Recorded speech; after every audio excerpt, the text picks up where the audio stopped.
The Doctor Who specials have finally aired. And you know I've been a huge Doctor Who fan for decades, but my interest has been waning for the past couple of regenerations. But when I heard that David Tennant and Catherine Tate were coming back as the Doctor in Donna Noble, even if it was just for a few episodes, I was stoked. Also, I was very intrigued that the 15th Doctor would be played by Ncuti Gatwa, whose name I've just learned how to pronounce. Anyway, I thought Ncuti was great in Sex Education on Netflix, and now that the Doctor Who specials have aired, I want to tell you what I think, because I am Daisy Ex Machina, the drag queen detective who investigates all things speculative in science fiction, fantasy, and horror. But first, let me address the hate I've seen towards Doctor Who from a very vocal minority, saying that the show is ruined because it has become too woke. And apparently, that means inclusion of LGBTQIA plus people, especially those on the trans spectrum, because just being trans seems to set some people off. But I also heard it when the Doctor was regenerated as a woman, or regenerated as a person of color, or the show displaying disabled characters in professional roles, or having a historical figure like Isaac Newton as a person of color. If that's what you complain about, you do know you're coming across as racist or sexist or homophobic or transphobic or ableist, right? Because it does feel like you are the one with the agenda, that you have an agenda to remove the inclusion of minorities from public sight. And hey, I think if an author or scriptwriter is too preachy, the story can suffer. I see that, whether it's a TV show or a book or whatever, and I don't like to be preached at. I get that, but it's because the story doesn't work, not because of the message, but because of a weak plot or unbelievable characters or questionable world building. Also, I don't think it's preaching just to show a character appearing on the screen or in the pages of a book who is gay or trans or a person of color or disabled or whatever. I mean, just seeing someone different is not offensive or should not be offensive. I don't know what else to tell you except maybe welcome to the 21st century. And by the way, Doctor Who has always been progressive, going back to the 70s when the third Doctor had a companion who was a woman scientist. So go clutch your pearls and pass the smelling salts. I just want to talk about these 3 Doctor Who specials released through Disney. And I'm assuming you've seen them if you're watching this, so there will be spoilers. The first episode was The Star Beast. I absolutely loved the beginning when David Tennant came back as the 14th Doctor and ran into Donna Noble. I laughed out loud every time he said, "What?" Especially when he heard the name Rose. Rose! What? And there is a Rose, only this Rose is the trans daughter of Donna Noble. And Donna is married now. And she still has her memory wiped, so she doesn't know who the Doctor is or her time when she was a companion. We learned that after she won a lottery, she bought a house and then gave the rest of the money away.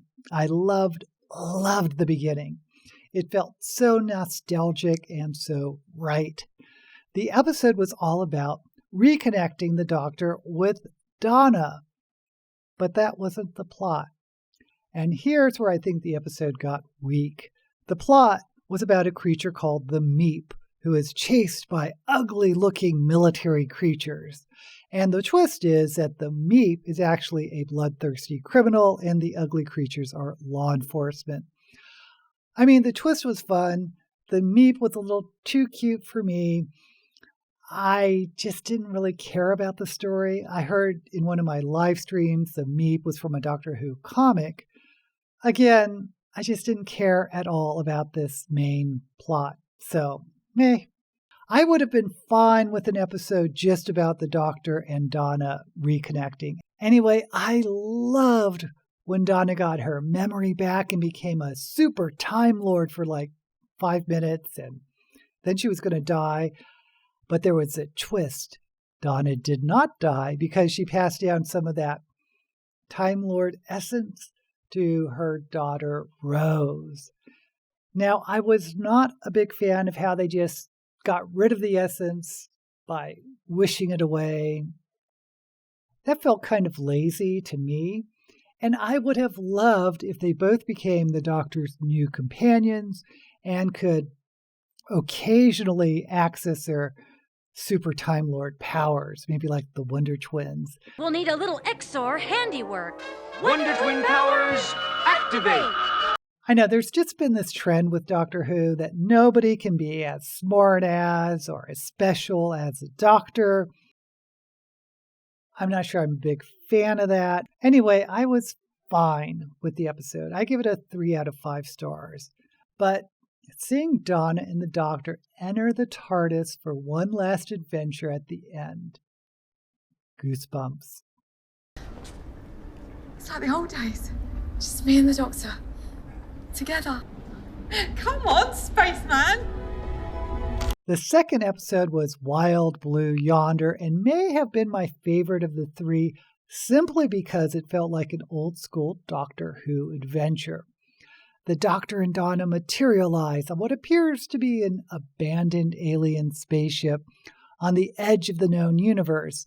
The TARDIS strands them there, and the only thing they find is a robot that seems frozen, but they realize is just walking really slowly down a hallway. But then we see that they aren't alone. Not really, because there are creatures from another dimension or another universe who can read their minds and take their shape.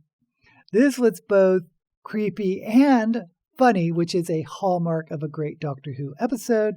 They find the body of the captain of the ship floating in space, and they work out that the captain set a self-destruct in the form of a slow-moving robot, but then had to kill herself before the aliens could read her mind. Again, this episode was pure nostalgia, and I loved it. 4 out of 5 stars for me. The teaser when they get back to London and meet Wilfred. Wilfred Mott. Oh, now I feel better. Chef's kiss. Mamma mia. And then everything was in chaos. Loved the setup. The last special was The Giggle with Neil Patrick Harris as the toy maker, an enemy of the Doctor since his very first regeneration.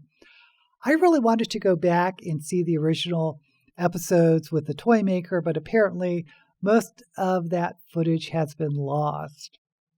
So in this episode, we get a flashback to 1920s when John Logie Baird, the inventor of the television, is testing the first broadcast. He needs a moving object to film, but it can't be living because of the heat of the lamps. So his assistant buys a puppet from a mysterious toy maker.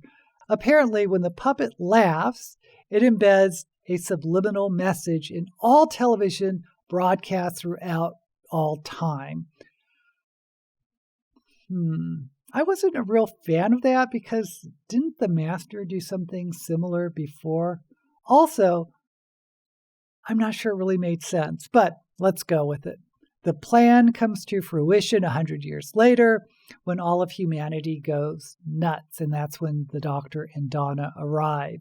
We meet Kate Lethbridge Stewart, the daughter, of course, of Lethbridge Stewart from going back to the 60s, and Mel, who was one of my least favorite companions, and I didn't really understand what she was doing there. But okay, let's just run with it. The toy maker makes himself known and challenges the Doctor to a game. They end up in a tiebreaker, and the toy maker blasts the Doctor with some sort of particle weapon, and we get the most unique regeneration ever.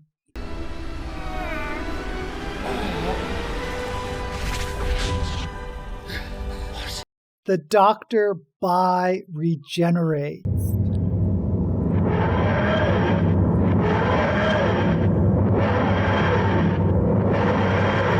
What? What? What? I'll take it from here.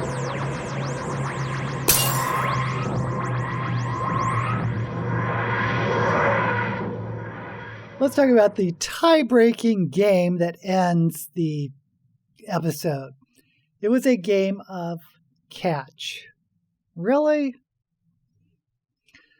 The toy maker loses and is banished back to his dimension, leaving only a gold tooth which apparently contains the master. A mysterious hand reaches out and grabs the tooth. And I'm really hoping that hand belongs to Jinx Monsoon, the drag queen we know has a role on the new season. So we end up with two doctors, David Tennant and Ncuti Gatwa as the 14th and 15th Doctor, existing at the same time, which, by the way, isn't something completely new if you go back to the regeneration of the 4th Doctor into the 5th, but it left me going, what?